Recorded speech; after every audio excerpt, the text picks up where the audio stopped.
El día de hoy tenemos con nosotros al maestro Óscar Agustín Gómez Castañeda, quien dictará la conferencia Adelgazamiento de las ideologías en el marco de los procesos electorales actuales en México, esto en el marco de las jornadas interdisciplinarias de las ciencias humanas.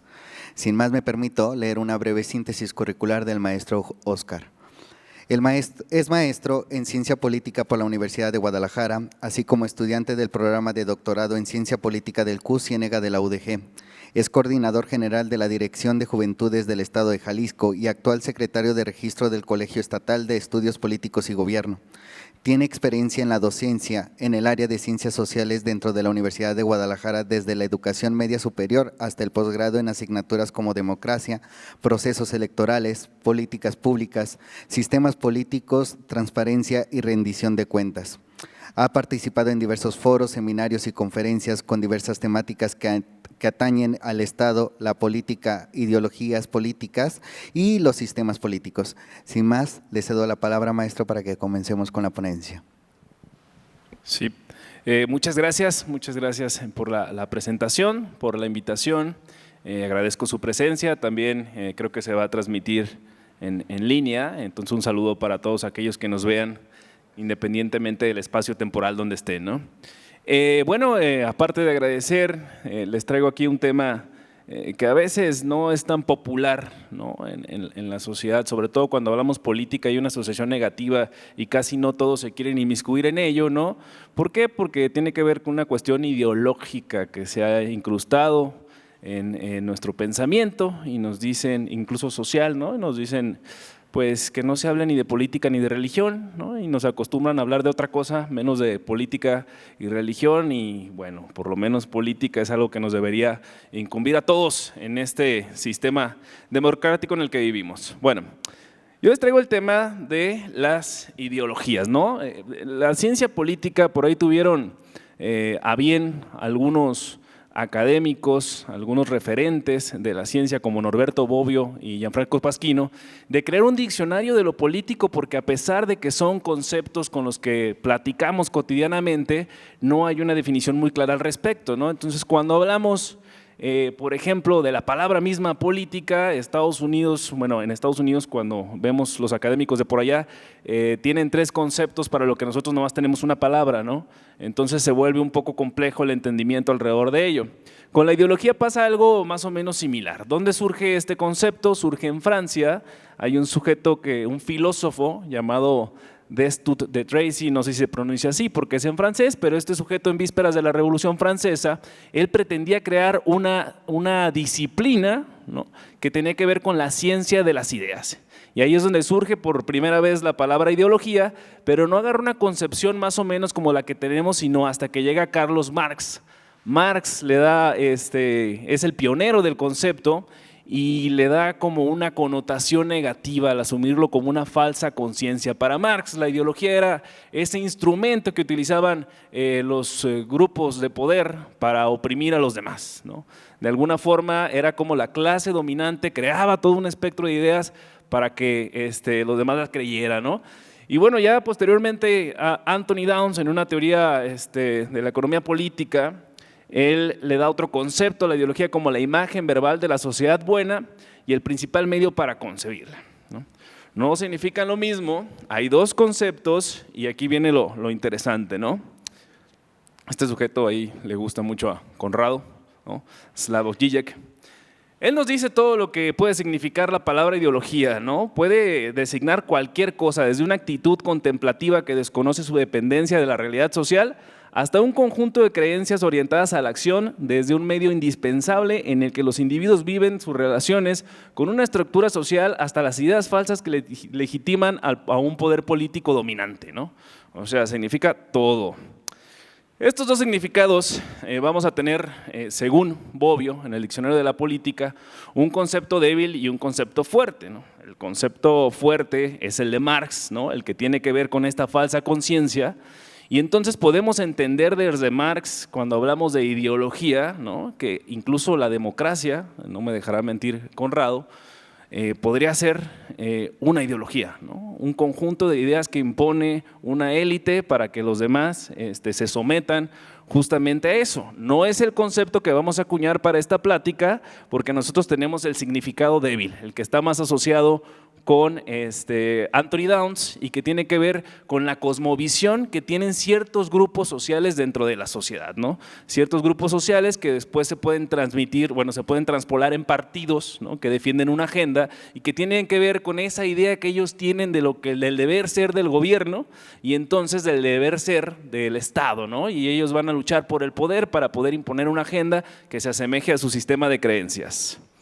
Ese es el que vamos a tener nosotros, al que me voy a referir hoy y al que me refiero con el adelgazamiento, ¿no? El concepto fuerte de la ideología es algo que tal vez no somos tan conscientes, ¿no? Ahorita cuando Conrado nos platicaba al principio, yo lo analizaba y decía, bueno, el capitalismo, desde el concepto fuerte de la ideología, pues nos hace creer, ¿no? Que la idea es acumular bienes y que lo principal que hay es formar riqueza, ¿no? Y sobre eso giran todos nuestras acciones. Bueno, ese no es el que estamos tratando el día de hoy. Lo que me interesa a mí es que veamos cómo los partidos políticos y la sociedad en general lidia con un conjunto de ideas y valores que conciernen al orden político y que tienen la función de guiar el comportamiento político de los colectivos, ¿no?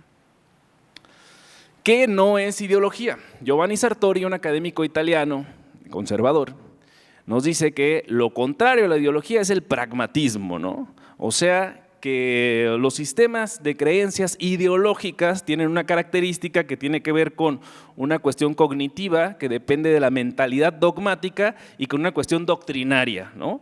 Que es un nivel que después se traduce en un nivel emotivo con un fuerte componente pasional, ¿no? Entonces, esta idea de ideología nosotros la podemos ver y me llamó mucho la atención porque a pesar de que creemos que no hay ideología o que no hubo tan marcada en el proceso electoral, yo veo que hay un fuerte sector que apoya las ideas de un partido político de manera incluso irracional, ¿no? Y de manera doctrinaria. Hay quien se ha atrevido incluso a hacer una semejanza de Andrés Manuel López Obrador con una especie de gurú espiritual o con un guía o incluso le dicen el Mesías, ¿no? Y si él impone su agenda y su visión, hay quien la sigue.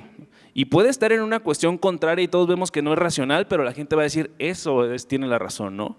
Y de ahí incluso hasta se creó un concepto que le dicen maromas, ¿no? Echan maromas para poder solucionarla. ¿Pero a qué se ve? Pues a que creen en eso, ¿no? Pero bueno, ¿para qué sirven las ideologías? Nos sirven para explicar los conflictos políticos. Ya nos decía también Conrado, pues que vivir en sociedad también es vivir en conflicto. Siempre que haya una visión distinta va a haber un encuentro, ¿no? Y el espacio para que haya estos encuentros pues va a ser la arena política. Entonces siempre que hay más de un sistema de creencias puede chocar con el otro y más en estos ecosistemas de poder, pues entonces se van a enfrentar unos con otros para querer llegar a ostentar el poder, ¿no? Por otro lado, ¿para qué sirven? Bueno, a quienes les sirven básicamente podemos decir que pues, sirven a todos en la estructura de poder, ¿no? Ahí nos remontamos al concepto fuerte y podemos ver que las cuestiones ideológicas le sirven a algo o a alguien, ¿no? O a ciertos intereses, ¿no? Pero en particular a los que luchan en este sistema electoral por ostentar el gobierno, pues son los partidos políticos. ¿Quiénes son los principales que se surten de las ideologías? Pues son los partidos políticos en la lucha por el poder. A lo largo de la historia las ideologías se han asumido como banderas, ¿no?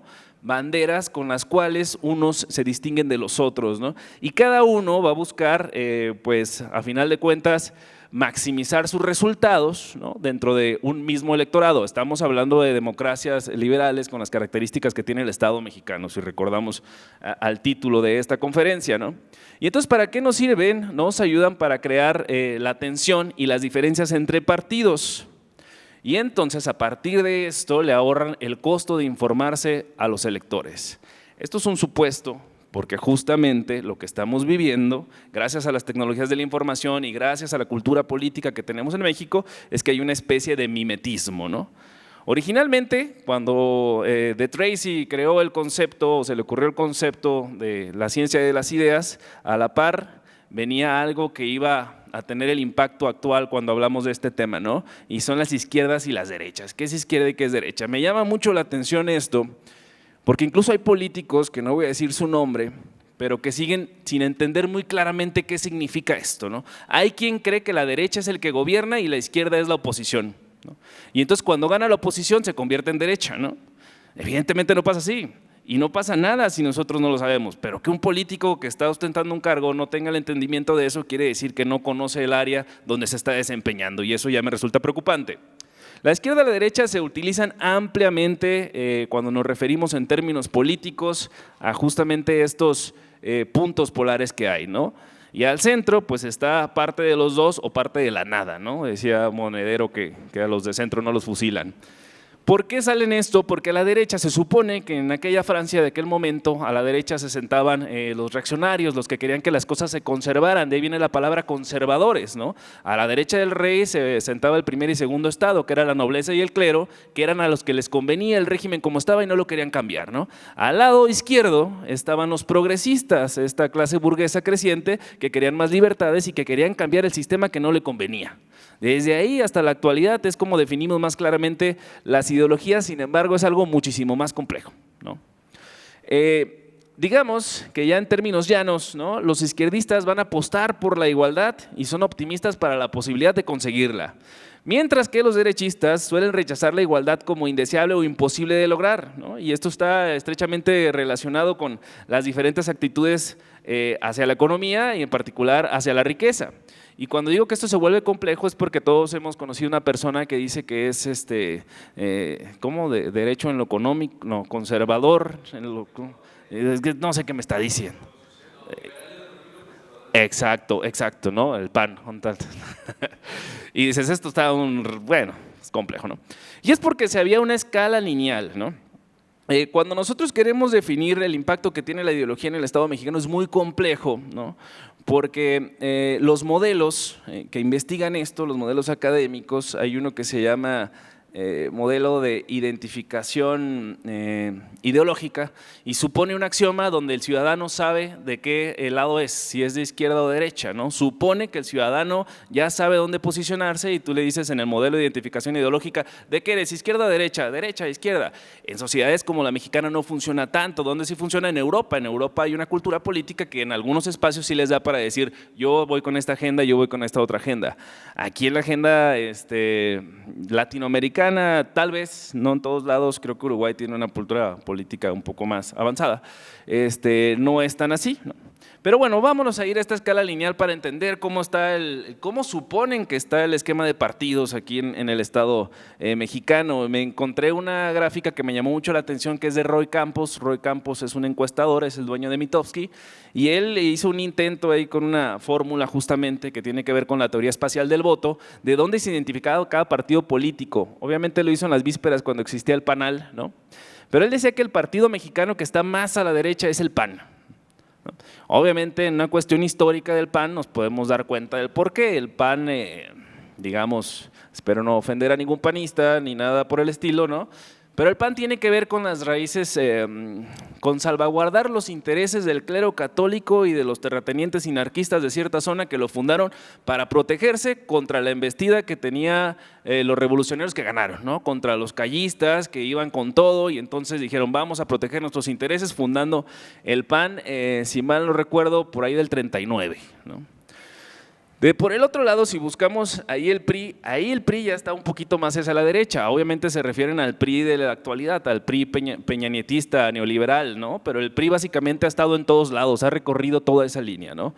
El PRI también ha tenido 3 nombres, ¿no? Del PNR al PRM, a lo que conocemos con el PRI durante 70 años, ellos fueron algo que le conocen como, Duverger le conoce como el catch-all, agarran de todo, ¿no? Entonces lo que le convenía en el momento era lo que agarraba. Lázaro Cárdenas era un tinte más izquierdoso de gobierno, pero ya después vemos todo lo contrario, después de que llega Salinas de Gortari al poder, muy neoliberales, muy cuestión de desestatizar la política, no sé si el concepto sea eso, pero de restarle fuerza al Estado frente al mercado, ¿no?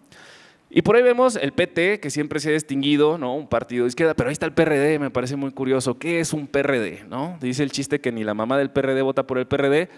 Por cierto, una buena noticia de estas elecciones es que pues ya perdió el registro el PRD, ¿no? Ya no vamos a tener que mantenerlos, ¿no? Y por ahí vemos el Verde Ecologista, que es un partido que está por todos lados. Yo no puedo definirlo ideológicamente, o sea, su ideología pues necesariamente tiene que ser ecologista y necesariamente tendría que ir con la agenda ecológica independientemente de la ideología, pero ¿cómo podría ser neoliberal si sabemos que algo que distingue al capitalismo pues es la depredación de los ecosistemas a cambio de, bueno, no hemos visto por ejemplo al Verde Ecologista que se posicione sobre el problema que está pasando en las mineras, sobre el problema justamente con las mineras canadienses y demás? No, pero ahí tienen influencers que sí salen a anunciar su tema, ¿no? Y bueno, así vamos a ver, miren, Movimiento Ciudadano es un partido que se autonombra socialdemócrata, o sea, más tendiente del centro a la izquierda, con una agenda de centro-izquierda. Les digo que se complica mucho esto para todos porque dices, ¿cómo es posible que un partido de centro-izquierda que ha ganado un estado dentro de su agenda pues todavía tenga problemas para posicionarse abiertamente en temas controversiales como el aborto? Pues se supone que a nivel mundial es parte de tu agenda, ¿no? Temas como los impuestos progresivos, que sí medio los impulsan a nivel federal, temas que tienen que ver con la legalización de las drogas, de la marihuana específicamente y demás. Pero en fin, así está más o menos el tablero en el que nosotros transitamos, ¿no? Les digo que es más complicado porque Anthony Downs hizo como un plano cartesiano para identificar las ideologías y no es todo tan lineal como decir eres de izquierda o eres derecha, ¿no? O sea, ahí vemos a un Stalin que es como de una izquierda autoritaria, pero del otro lado tenemos al nazismo en una derecha autoritaria. Ahorita que hablaba mi compañero Sergio sobre los temas de los populismos y demás, sí ha resurgido el discurso que tiene que ver con esta cuestión ideológica, porque Milei abiertamente, que se declara libertario, y no nada más en su narrativa, sino en sus acciones, está implementando una ideología que va muy apegada justamente hacia ese lado, ¿no? A quitarle poder al Estado, a que el mercado se adentre más y aparte en la cuestión interior, a acabar con las agendas progresistas. Por ahí había un tema controversial que hubo porque no quería el lenguaje inclusivo dentro de su gabinete y hasta lo prohibió y todo este tipo de cosas, ¿no?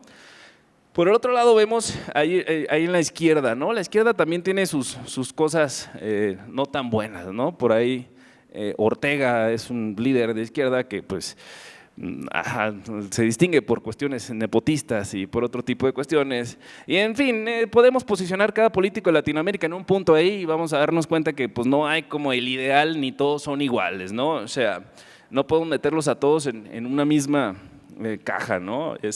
Algunos le llaman la ideología posmoderna, que va fluyendo conforme a lo que la sociedad cree que quieren y entonces van a ponerse una peluca y cantar una canción de rock and roll y todo eso, porque a final de cuentas es lo que está buscando la sociedad, ¿no? Pero bueno, ahora nos vamos al caso mexicano. Ya que vimos más o menos cómo aterrizan los partidos políticos y cuáles son más o menos sus ideologías, más o menos porque no todos se atreven a declararlos, ¿no? Algunos lo ocultan, algunos en acción son de una forma, pero en campaña son de otra. Y vemos una cuestión curiosa, ¿no? O sea, vemos cómo, por ejemplo, el PAN, que en la gráfica anterior del modelo lineal veíamos que era un partido de derecha, pues hizo coalición con dos partidos de izquierda, encabezando el PAN. Esa fue la elección del 2018, Ricardo Anaya. Y entonces eso complica más al ciudadano entender qué es derecha y izquierda. ¿Cómo es posible que si son agendas contrarias vayan a imponer una cosmovisión a medias o qué es lo que van a hacer gobernando, ¿no? ¿Hacia dónde querían llegar? No sé. ¿Qué es lo que pasa? Lo que sí entendemos entonces es que probablemente estas coaliciones nada más buscan el poder por el poder, ¿no? No buscan imponer algo de fondo. ¿Qué es lo que pasa con eso? Que se vuelven todos iguales. Y entonces, en reacción cuando me dicen, oye, ¿por qué hay tanto abstencionismo de voto? Es que la gente tiene la culpa porque no participa y por eso nos merecemos este gobierno. Pues es que también la oferta electoral no nos está diciendo algo que te incentive a votar y es nada más otra vez como una política de mercado, ¿no? Hay Coca o Pepsi y tú puedes elegir lo que tú quieras, eres libre de elegir, pero nomás hay Coca o Pepsi. Ah, bueno, pues gracias, ¿no? Por otro lado veíamos ahí en la alianza de Andrés Manuel López Obrador del 18, donde se aliaba con Encuentro Social. Morena y PT son partidos que se supone de izquierda, de hecho el PT tiene una agenda dura de izquierda, por ahí tienen un plantón con 16 personas afuera del Palacio de Gobierno porque están en el voto por voto queriendo emular lo del Zócalo, pero el Encuentro Social era un partido más tendiente a lo conservador, ¿no? Su agenda era incluso tenía que ver con democristianos, ¿no? Tenía que ver con un aspecto incluso ahí religioso, ¿no? Muy raro. Pero luego estos partidos, para brincarse al 2024, hicieron un poco de mezcla otra vez y ahora se aliaron unos con otros y encabezaron otros, ¿no? Movimiento Ciudadano, yo dijo, me salgo, me voy solo con Maines, el fosfo, pero ahora el PRI decidió, bueno, no sé si el PRI, los dirigentes decidieron, no, el PRI, PAN, PRD, otra vez es una cuestión que yo digo, obviamente alguien que está un poco informado de la política diría, bueno, pero ¿qué el PRI no era el que le hacía fraude al PAN? ¿No? Y bueno, ¿qué el PAN no fue el que le robó la elección al PRD? Y bueno, ¿cómo es que ahora todos están juntos? ¿No? ¿Cómo voy a entender yo cuál es la cosmovisión política de este partido si todos están donde mismo? ¿A qué quieren que entienda? ¿No? Y por el otro lado vemos Morena, PT y el Verde. El Verde siempre cae parado. El Verde son unos pragmáticos, justamente, vamos a la concepción de Sartori, quieren el poder, son pragmáticos y ahí están por ese lado, ¿no? Pero miren, los porcentajes de votación siguen siendo los mismos, ¿no? No tiene que ver con una cuestión ideológica, no sé, ahorita lo vamos a ver. Me llama mucho la atención, Guy Mollet nos dice que la coalición es el arte de llevar el zapato derecho en el pie izquierdo sin que te salgan callos, ¿no? O sea, es muy curioso, ¿no? Porque pues ya en términos ideológicos vemos un adelgazamiento de la ideología principalmente pues porque no hay una definición clara, ¿no? O sea, si nosotros nos remontamos a cómo, y yo lo digo porque soy maestro, me tocó muchos años ser maestro de chavos de 16, 17 años, y yo los veía que en términos políticos asociaban directamente a la política como con el fútbol, ¿no? Decía, yo le voy a este y no le voy a este otro, ¿no? ¿Y por qué le vas a este? ¿Porque es la playera o porque es el equipo que le da a mi familia y el otro me cae gordo, ¿no? Y yo quiero que este gane y el otro pierda, ¿no? Pero después en términos políticos ya se complican. No es así, pues no es un partido de fútbol, te estás jugando el Estado, no puedes decir yo le voy a este y al otro lo extermino, ¿no? Y luego después se polariza entre buenos y malos y otra vez creo que no es lo que debería de haber en una cuestión política. La política es sumamente compleja. Ahorita tanto Conrado como Sergio platicaban de múltiples problemas que tienen que ver con política, desde la gentrificación hasta los temas del impacto de las redes sociales en la ciudadanía. O sea, es una cuestión muy compleja lo que tiene que ver con el Estado que no podemos definir de manera polar, ¿no? Pero bueno. Y luego dije, voy a ver las plataformas electorales. ¿Qué son las plataformas electorales? Son los lugares donde asentan, ¿no?, sus propuestas políticas, porque a mí no me parecía claro que estos partidos que en su momento se decantaban de cierta ideología política, pues terminen siendo más de lo mismo. Miren, sufrimos un ciberataque desde el partido en el poder. Fue Conrado. Ahí va, ahí está, ¿no? Entonces, las plataformas electorales es donde ponen los partidos su propuesta política y lo que van a hacer. Y dije, pues vamos a compararla para ver si coincide con lo que se supone que es su ideología, ¿no? Y me llamó mucho la atención porque principalmente el PAN sí, ¿no? ¿Por qué supe que el PAN era un partido que coincide con su ideología? Porque de 8 propuestas, 7 dicen familia, la familia, proteger a la familia, cuidar a la familia tradicional, no sé, las cuestiones, acciones preventivas con la familia. Y dije, pues claro, este es un partido conservador y tiene todo que ver con esto, ¿no? Ellos sí son congruentes con su agenda. Y un poco lo veíamos en campaña, ¿no? Pero me llamó mucho la atención el PRI en esta elección. El PRI en esta elección, pues tiene una propuesta del derecho al aborto, tal cual, ¿no? Tuvo 70 años de gobierno, no se trató, pero ahorita el PRI dice el derecho al aborto, ¿no? Me la aviento. Pero me llamó más la atención el PRD. Eso ustedes lo pueden observar, está en la página del IEPC, es plataformas electorales, y chequen, el PRD le copió textualmente todo al PRI, nada más quitó el derecho al aborto. Dije, ¿cómo esperan que nosotros razonemos sobre una cuestión ideológica sobre eso, no? O sea, es el que copia mal, el PRD, no, le copia todo al PRI y le copia mal. Obviamente la cuestión del PRI, el poder hacer eso, también obedece a una estrategia de campaña, no me dejará mentir Sergio, y tiene que ver con que están desesperados por obtener voto, ¿no? Y entonces cuando avientas unas campañas sumamente controversiales, por lo menos quieres asegurar un cierto espectro del voto que te beneficie, ¿no? Y eso fue lo que intentaron hacer. Y el PRD, pues nada, o sea, pues, ¿qué es un PRD, no? Pero luego me fui a Morena y me puse a leer lo de Morena, que se supone que es un partido de izquierda, y me puse a leer todo y no tiene un pronunciamiento claro alrededor del aborto. Y nada más me puse a ver esa categoría, el aborto, ¿no? Y no se pronuncia claramente, ¿no? ¿Por qué no lo hace? Pues porque evidentemente ahorita es un partido electoralmente rentable que no le conviene, ¿no?, precisamente posicionarse sobre temas controversiales porque pierde el voto. Entonces lo que quieren los partidos pues es no perder la intención del voto, y no me voy a animar ni a decir algo que vaya a ofender a alguien que después se va a ver reflejado en que la gente no vote por mí, ¿no? Curioso. Y luego por otro lado, Movimiento Ciudadano, dije, bueno, vamos a ver Movimiento Ciudadano cómo anda, pues son los socialdemócratas. Tampoco se posicionan los socialdemócratas sobre un tema. Me pareció bien curioso entonces que en este caso el PRI, que el que menos esperaría yo, bueno, el que menos esperaría es el PAN evidentemente, pero después del PAN el PRI se esté posicionando sobre un tema tan delicado abiertamente mientras otros partidos no. ¿Por qué? Porque son electoralmente rentables y no se pueden arriesgar a eso, ¿no? Entonces veo cómo tiene que ver, otra vez haciendo alusión a Conrado, con una cuestión de economía, una cuestión de oferta y demanda. Y la oferta de los partidos políticos se limita a la demanda de la ciudadanía y a lo que creen que los ciudadanos quieren, ¿no? Y conforme a eso es a lo que van a decir. Entonces, en esos términos ideológicos, pues ya no cabe realmente la idea de una cosmovisión política que, por ejemplo, sí se movía en los años 70 y estaba muy álgida, ¿no? En los 70 tú veías que no había participación política, que había mucha opresión por parte del PRI, pero por un lado había un movimiento, incluso guerrillero, había juventudes en contra del gobierno y estaba muy claro todo eso, ¿no? Hasta se asociaba el término comunista y se ofendía a la gente diciendo es que tú eres comunista, ¿no? Ojalá, ¿no? Y todo esto. Pero, bueno, entonces veo que se difumina la línea, ¿no? Y que entonces no tenemos claramente hacia dónde va qué, ¿no? Y entonces al no saber hacia dónde va qué partido, todo se vuelve una política que está más centrada, como bien lo mencionaba Sergio, en las emociones, en el marketing, en el fosfo, o en lo que sea que le da el movimiento, ¿no? Y eso me lleva a tener unas conclusiones un poco apresuradas, ¿no? Que se debe, a pesar de que el PRI gobernó 70 años, yo creo que había una marcada ideología, ¿no? Ahí empezó como revolucionaria, ¿no? Y marcaron toda una narrativa de fondo, los tintes de Lázaro Cárdenas con las privatizaciones, obviamente tiene un contenido ideológico en la manera de accionar, después la privatización que hubo desde Salinas, obviamente hay un tinte ideológico ahí de fondo. Pero bueno, yo creo que la apertura democrática fue la que obligó a los partidos políticos a adaptarse a las necesidades de la sociedad. Entonces, por ende, moldean sus propuestas políticas a lo que creen que es lo que la ciudadanía prefiere, mimetizándose en la oferta electoral. ¿Por qué? Porque los electores son los mismos, ¿no? Y todos quieren el electorado, entonces van a mimetizar su oferta electoral. Mientras más posibilidades tengan de ganar, menos se van a arriesgar. Mientras menos posibilidades tengan de ganar, más van a aventar iniciativas controversiales, ¿no?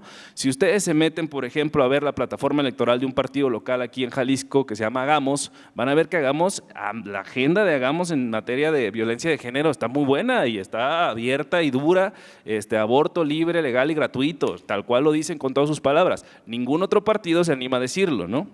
¿Por qué? Pues al final de cuentas Hagamos sabía que su electorado es muy específico, ¿no? Y es un partido de reciente creación y se puede animar a hacer eso. Los partidos políticos sobreviven gracias al voto, ¿no? Por lo tanto, sus acciones van a ir enfocadas hacia la propuesta o coalición que les permita sobrevivir en el sistema de partidos.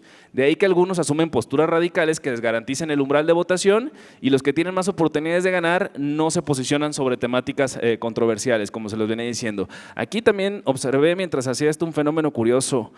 Morena está absorbiendo partidos, se coaliga con ellos y luego pierden el registro, ¿no? Encuentro Social fue con ellos y perdieron el registro. Aquí en Jalisco se coaligó con 2 locales y ya perdieron el registro. Y también el PRD, pero ese ya es de otro lado. Pero pues, ¿qué es un PRD, no? Bueno, las condiciones globales y el sistema económico hacen que la propuesta de política pública de los partidos sea limitada al margen, limitándolos a un margen de acción reducido, ¿no? Es decir, tampoco se pueden atrever tanto los partidos políticos a tomar una agenda ideológica, por ejemplo, muy de izquierda radical en este país, porque pues, su agenda va a ser muy difícil de implementar. Hay que tener en cuenta que los gobiernos en esta democracia son cambiantes, ¿no? Pero la cuestión de mercado no.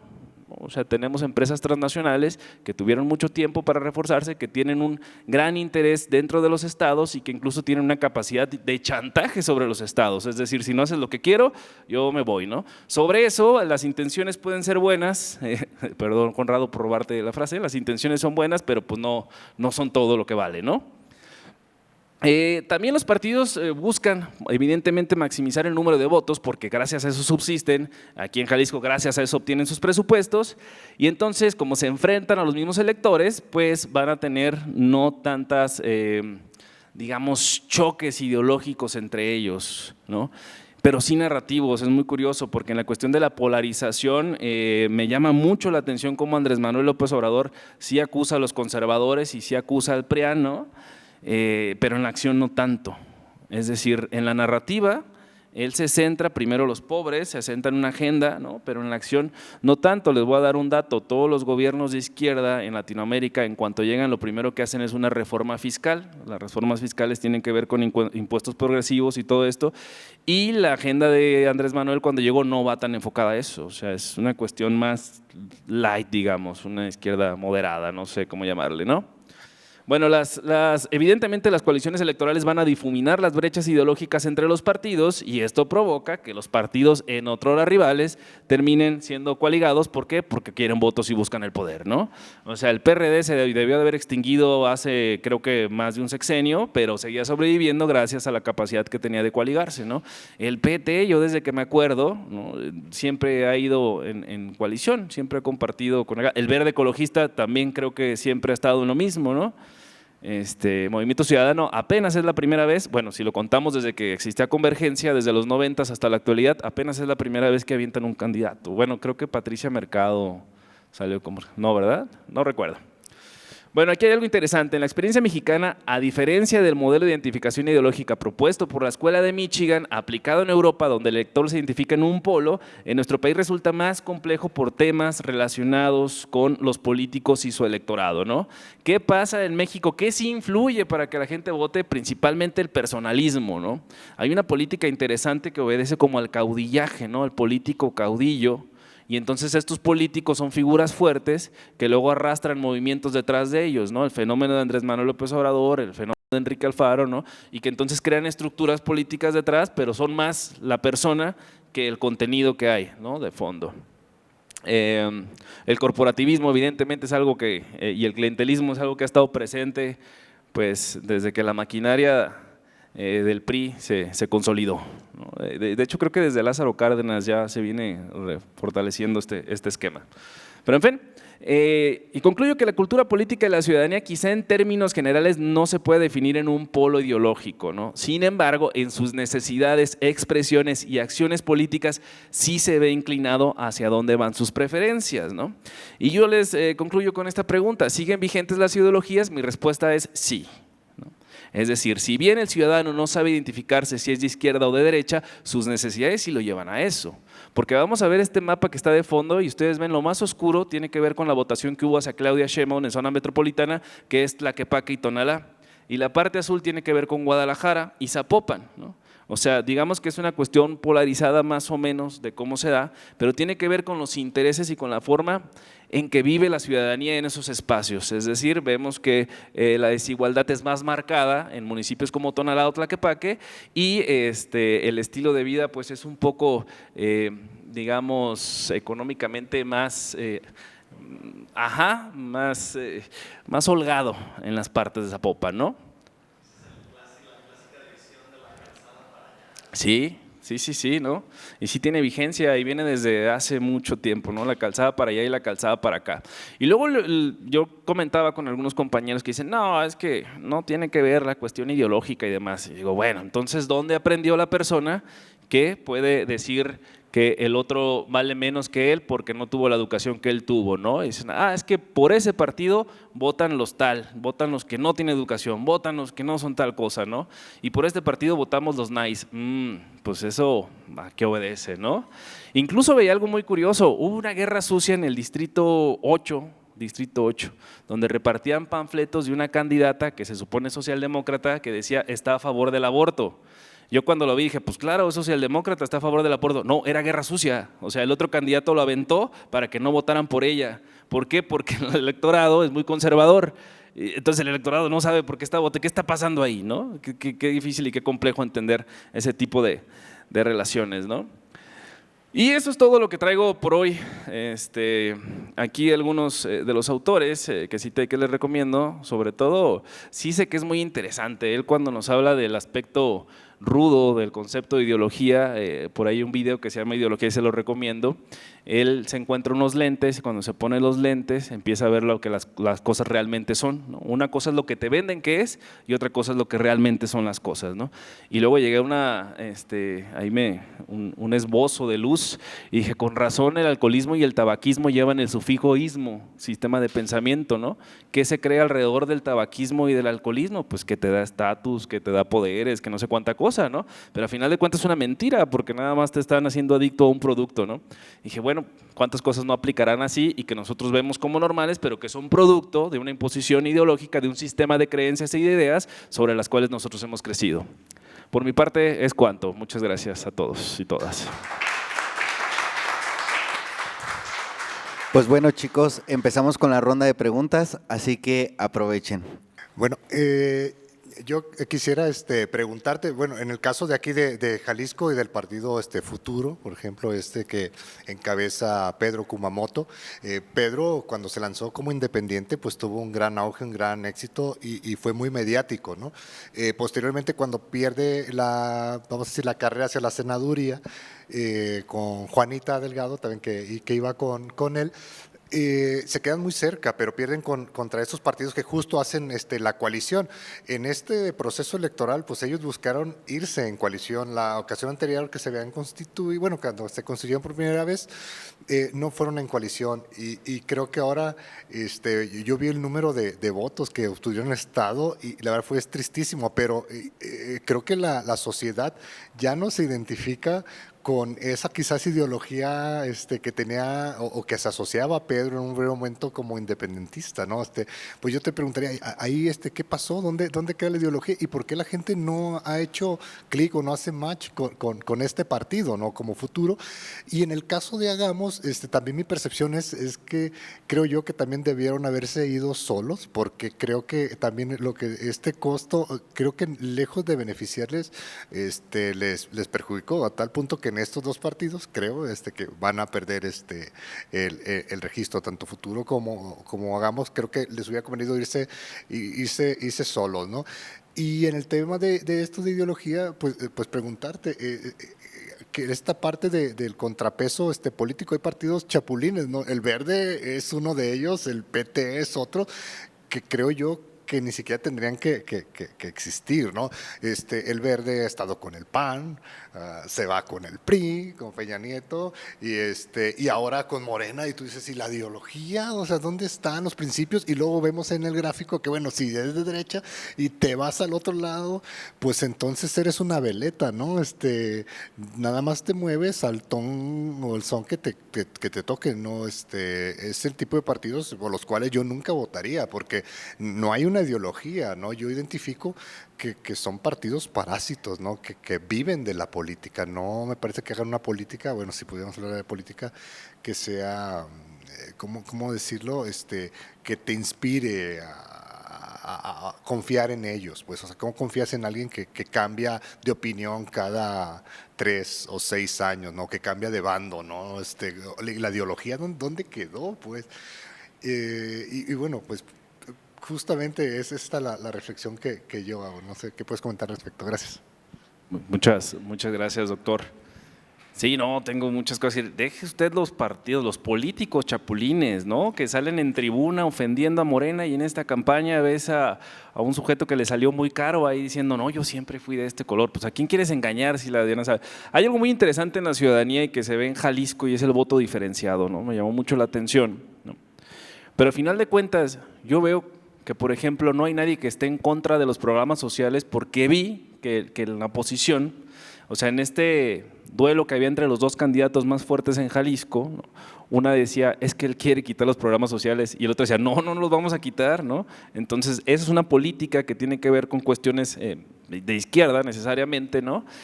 Y que vi que la gente está de acuerdo con eso, ¿no? Gran porcentaje de la gente. Pero bueno, voy a lo de Futuro. Me llamó mucho la atención a Futuro y lo digo sin mucho sustento académico, más bien como una opinión personal, pero yo siento que Pedro Kumamoto siempre ha ido a destiempo. La única vez que le atinó fue la vez que fue diputado y ya después no le ha atinado.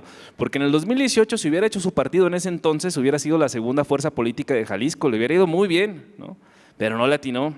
Y entonces la siguiente dijo, bueno, ahora sí hago mi partido. Hace su partido, se lanza de candidato y no ganó, y luego dice, bueno, ya me di cuenta que mi partido ahora me voy a hacer una coalición, ¿no?, en un municipio que justamente en la división que yo les veía, pues históricamente se ha inclinado más a ciertas agendas más de tinte conservador, ¿no?, pero se coaliga con nosotros, siendo que en esta elección hubo un fenómeno, no me dejará mentir Sergio, muy curioso, que fue como Morena anti-Morena. O sea, más que decir yo soy de tal partido político, la gente utilizaba ese voto diferenciado y útil para que no ganara el otro, ¿no? Y entonces decía, yo voy a votar para senador por pero voy a votar por gobernador para que no gane ¿no? Y para presidente por para que no gane ¿no? Y para presidente municipal que está del otro lado. Entonces está muy curioso porque la gente, como dijera mi presidente, es sabia, ¿no? Y vieron a Pedro Kumamoto y pues ya no se la creyeron. Dijeron, ay, por favor, Kumamoto, ¿no? Y bueno, pues está queriendo salvar su partido, me parece un fenómeno curioso. Y también es entender la génesis de Pedro Kumamoto. Ganan el distrito 10, es uno de los distritos que económicamente les va muy bien. Yo creo que es el distrito más rico, no tengo los datos exactos, se los voy a pedir al IEG, de más acceso económico, y él gana ahí y gana porque emana justamente de una clase que se acomodaba mucho a esa agenda. Él egresado del ITESO, él con una agenda progresista, woke creo que le llaman los chavos, ¿no? Entonces se acomodaba y con una propuesta distinta a lo que ya nos tenía harto, que eran los partidos políticos, pues alcanzó, ¿no? No sé si una figura como él hubiera, por ejemplo, obtenido el éxito en un municipio como Tonalá, ¿no? Las necesidades son distintas, ¿no? Incluso la forma de atender los problemas políticos son distintos, ¿no? En un municipio que tiene muchas carencias, pues lo que te interesa es el alcantarillado y el alumbrado público.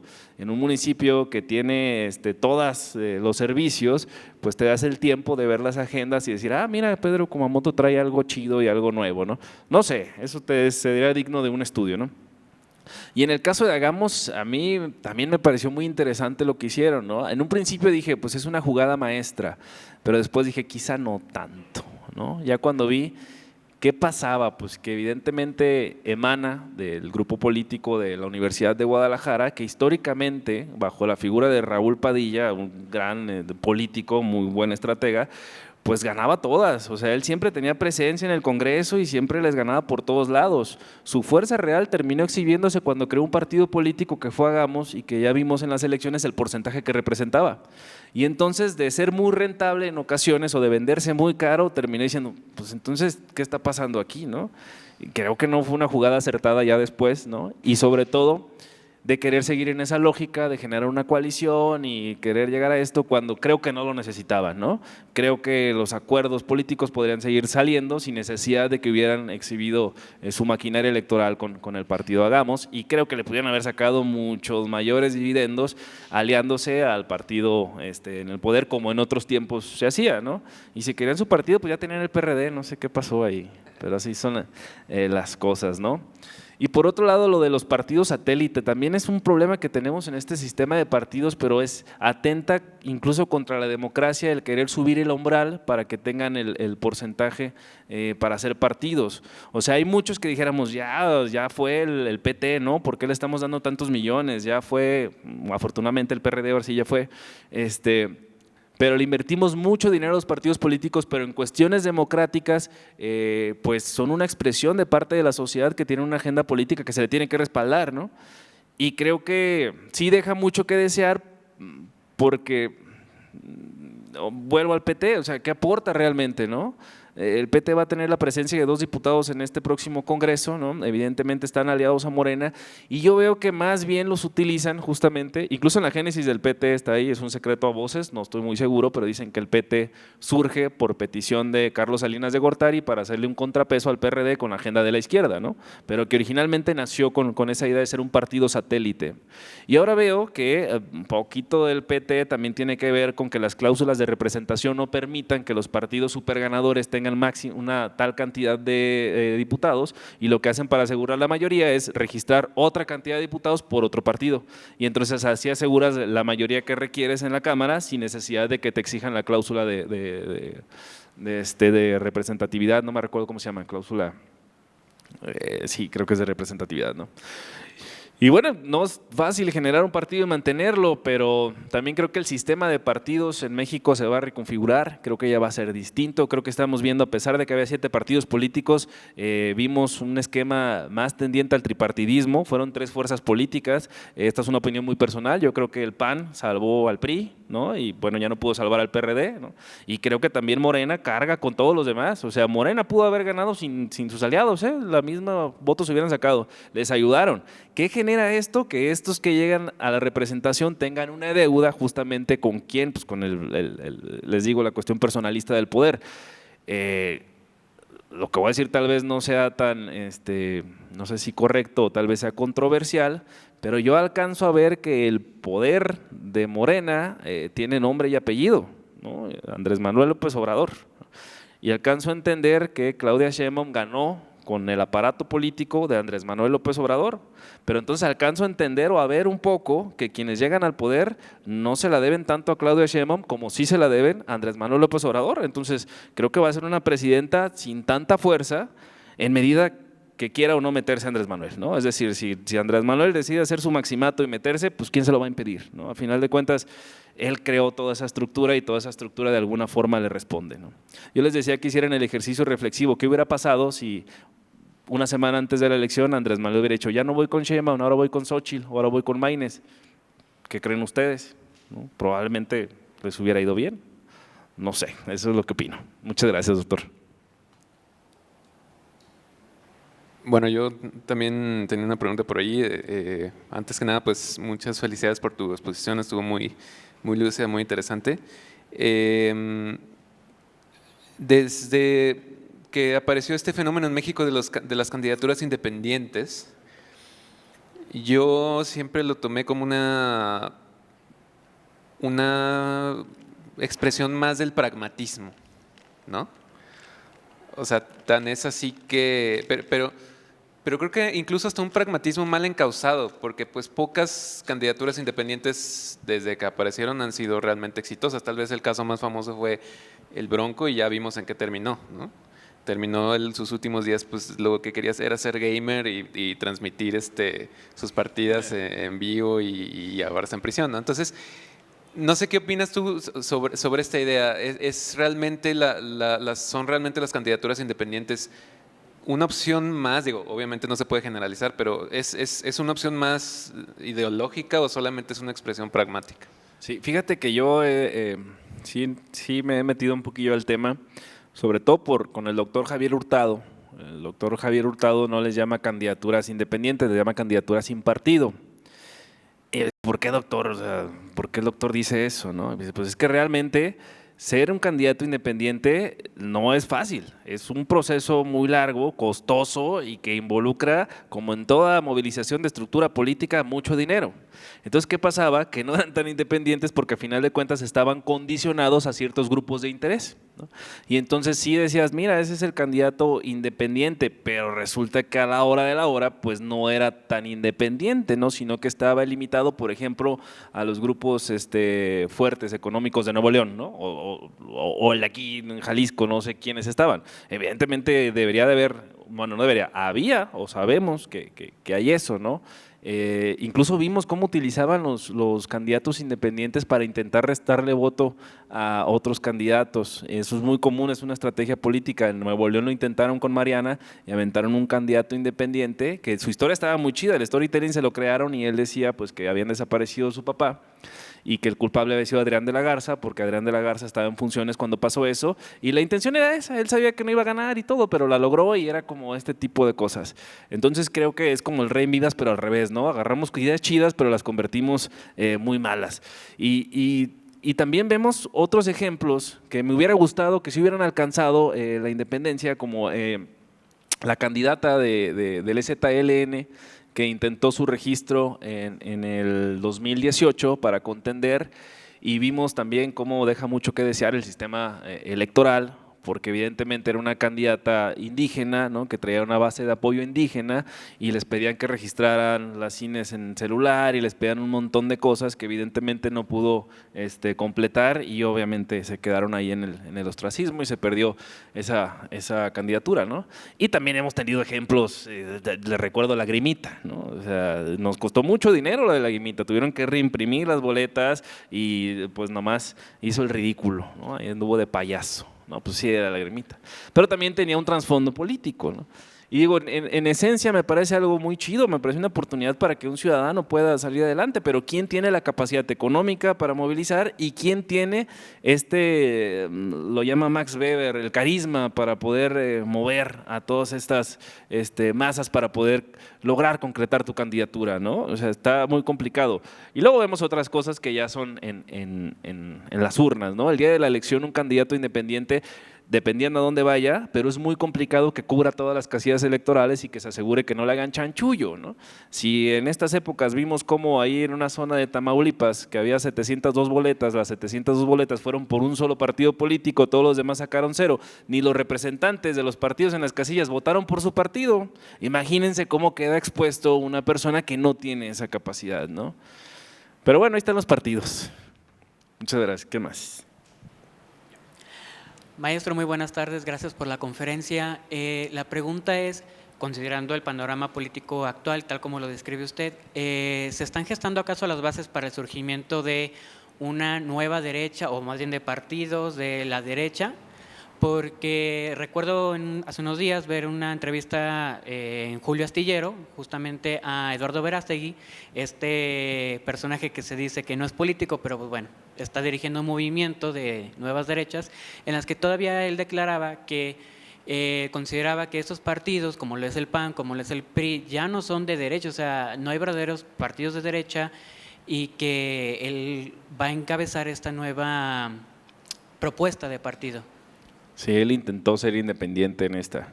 Pero fíjense, hablábamos justamente con Sergio ahí en las clases del doctorado y ahorita algunas cosas de Verástegui las tomamos a broma porque pues son comunistas satánicos y la agenda del diablo y pone cosas en su Twitter, pero su curva de crecimiento cada vez va más arriba, ¿no? Y en su momento yo me acuerdo que así nos burlábamos de Milei, ¿no? Decíamos, el de las pelucas, el Milei, ese nunca va a ganar y terminó ganando en Argentina, ¿no? ¿Qué es lo que pasa? Que la promesa de la política siempre deja mucho que desear y la sociedad queremos el cambio y si vemos un brote de esperanza nos vamos con él porque no vamos a razonar ni esperar a que pueda suceder.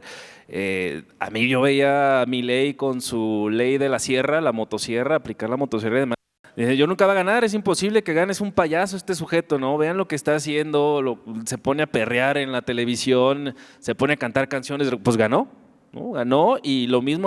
En su momento yo recuerdo que Donald Trump también decíamos, no es posible que Donald Trump vaya a ganar la presidencia de los Estados Unidos. De hecho, el vínculo entre Andrés Manuel López Obrador y Donald Trump era Eduardo Verástegui, o sea, es un vato que le sabe, ¿no? Hay un sujeto que se llama Roger Stone, les recomiendo ahí ese documental, está en Netflix, es un asesor republicano. Y entonces él nos dice la política es la farándula para los feos, ¿no? Y aquí lo que nos importa es estar en la psique de la gente y haz lo que quieras, después lo solucionamos, ¿no? Y para él es, lo que sea, capta la atención y después le damos su viraje y puedes ganar una elección. Y decimos, no es cierto, ¿cómo no se van a tomar en serio la política? La política es algo serio, estás dirigiendo un Estado, estás hablando de personas que dirigen un Estado, ¿no? Y después vemos al Fosfo y después vemos a Manes con la sonrisa y decimos, bueno, pues es que no sabemos, ¿no? O sea, ¿cómo es posible que un jingle, una canción, ¿no?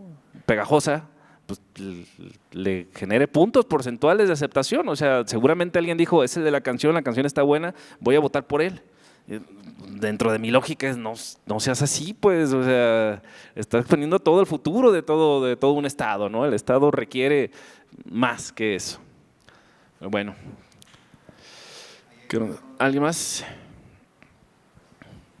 Espero haber generado más dudas que respuestas porque eso es lo que nos va a hacer cambiar. Ahorita que le preguntaban a Sergio, ¿y qué hay que hacer? Pues no sé, eso hay que pensarlo todos nosotros, es algo que tenemos que pensar y es algo que tenemos viviendo, yo creo que pues desde que implementamos una democracia aquí en este país y que hoy más que nunca está en riesgo, sí, o sea, me dicen, está en riesgo la democracia, Pues sí, o sea, la democracia como la conocemos, claro que sí, todos los tintes de gobierno se asemejan mucho a los de otros gobiernos que son antidemócratas y que han ido impulsando sus agendas propias, pero tampoco quiero ser fatalista, o sea, pues nos ha costado mucho construir esto y ojalá y lo podamos mantener, ¿no? O por lo menos resistir, porque aparte de la política es así, cíclica, ¿no? Nos vamos yendo y luego otra vez regresamos y luego otra vez salimos y el uróboro, el cuento de nunca acabar, ¿no? La serpiente que se come su cola. Muchas gracias, saludos a los que están de tema virtual.